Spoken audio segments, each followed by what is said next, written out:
नमस्कार। चलिए आज समझते हैं भारत में किसी बिल के कानून बनने के सफर के उस आखिरी सबसे जरूरी पड़ाव को। हम देखेंगे कि संविधान की रोशनी में वो कौन से बड़े फैसले लिए जाते हैं और देश के पैसों का हिसाब किताब कैसे मैनेज होता है। जरा सोचिए, एक बिल है जो लोकसभा और राज्यसभा दोनों सदनों से पास हो गया, तो क्या वो बस उसी वक्त कानून बन गया? नहीं, असली कहानी तो अब शुरू होती है। तो फिर इसके बाद होता क्या है? आज की हमारी पूरी बातचीत इन 5 हिस्सों में होगी।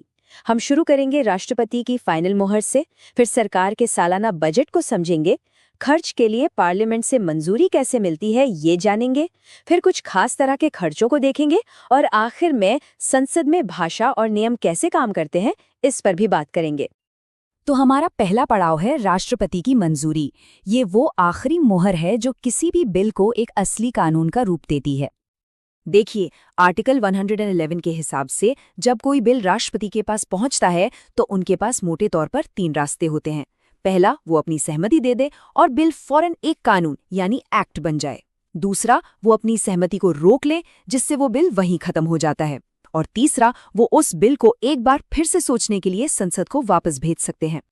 लेकिन यहाँ एक बहुत ही दिलचस्प बात है, राष्ट्रपति की ये पावर अनलिमिटेड नहीं है। अगर संसद उस लौटाए हुए बिल को दोबारा पास कर देती है, चाहे उसमें बदलाव किया हो या न किया हो, तब राष्ट्रपति को उस पर अपनी सहमति देनी ही पड़ती है। उनके पास कोई दूसरा ऑप्शन नहीं होता। ये हमारे लोकतंत्र में चुनी हुई सरकार की ताकत को दिखाता है। और हाँ, एक बहुत बड़ा लेकिन है यहाँ पर, और वो है मनी बिल। राष्ट्रपति किसी भी मनी बिल को दोबारा सोचने के लिए वापस नहीं भेज सकते। उन्हें या तो उस पर हाँ कहना होता है या फिर उसे रोकना होता है, पर उसे लौटाने का कोई ऑप्शन उनके पास नहीं होता। चलिए, अब कानून बनाने की प्रक्रिया से थोड़ा आगे बढ़ते हैं और ये समझते हैं कि देश को चलाने के लिए जो पैसा चाहिए उसका इंतजाम कैसे होता है। तो अब बात करते हैं सरकार के सालाना बजट की। आपको पता है एक मजेदार बात, हमारे संविधान में आर्टिकल 112 में कहीं भी बजट शब्द का इस्तेमाल ही नहीं किया गया है। इसका जो ऑफिशियल नाम है वो है एनुअल फाइनेंशियल स्टेटमेंट, यानी वार्षिक वित्तीय विवरण। ये एक ऐसा डॉक्यूमेंट है जिसमें सरकार आने वाले साल के लिए अपनी अनुमानित कमाई और खर्च का पूरा कच्चा चिट्ठा संसद के सामने रखती है।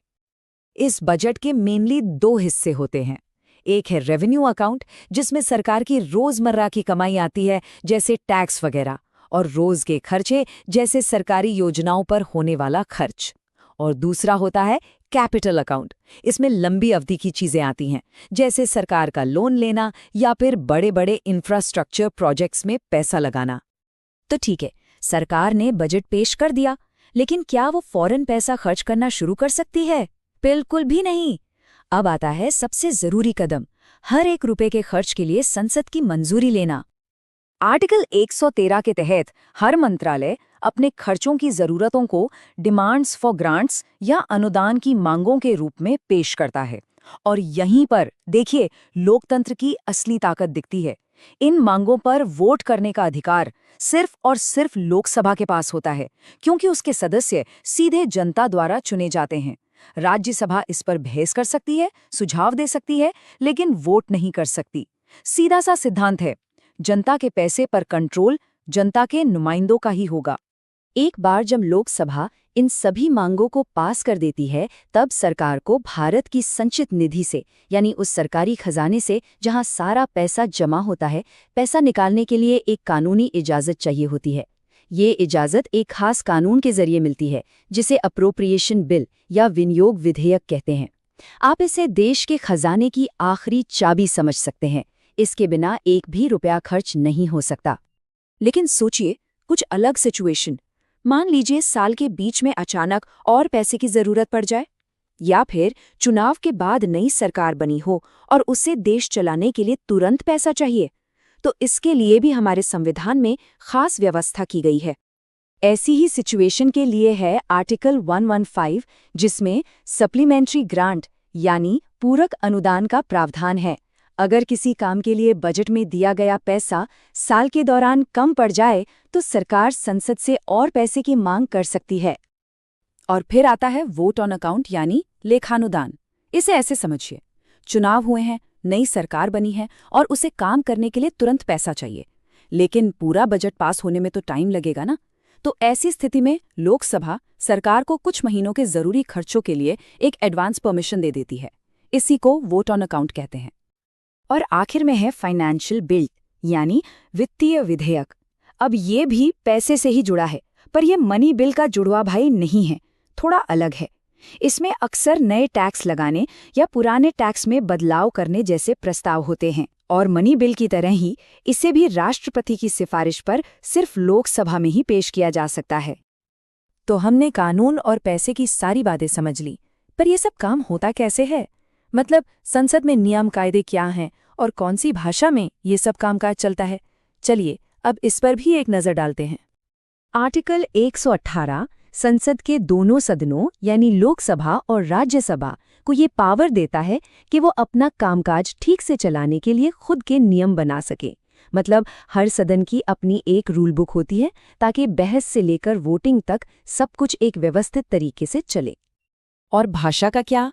आर्टिकल 119 और 120 कहते हैं कि संसद का काम आमतौर पर हिंदी या अंग्रेजी में होता है, लेकिन और ये हमारे लोकतंत्र की खूबसूरती है, अगर कोई सदस्य चाहे तो वो स्पीकर या चेयरमैन की इजाज़त से अपनी मातृभाषा में भी बात रख सकता है। ये भारत की भाषाई विविधता का सच्चा सम्मान है। तो चलिए फटाफट एक बार रिवाइज कर लेते हैं हमने क्या क्या देखा। हमने शुरुआत की आर्टिकल 111 से, जो राष्ट्रपति की सहमति के बारे में है। फिर आर्टिकल 112 जो एनुअल बजट से जुड़ा है। आर्टिकल 113 और 114 हमें खर्च की मंजूरी की प्रक्रिया बताते हैं। खास तरह के अनुदान आर्टिकल 115 और 116 में आते हैं। फाइनेंशियल बिल्स आर्टिकल 117 में, और आखिर में आर्टिकल 118 से 120 जो संसद की अपनी प्रक्रिया और भाषा को तय करते हैं। और अब आखिर में एक सवाल, ये जो इतने सारे नियम कानून हैं जो कभी-कभी बहुत टेक्निकल लगते हैं, ये असल में हमारे लोकतंत्र की नींव को कैसे मजबूत करते हैं? ये कैसे पक्का करते हैं कि सरकार की शक्ति हमेशा जवाबदेही और पारदर्शिता के दायरे में रहे? इस पर जरूर सोचिएगा।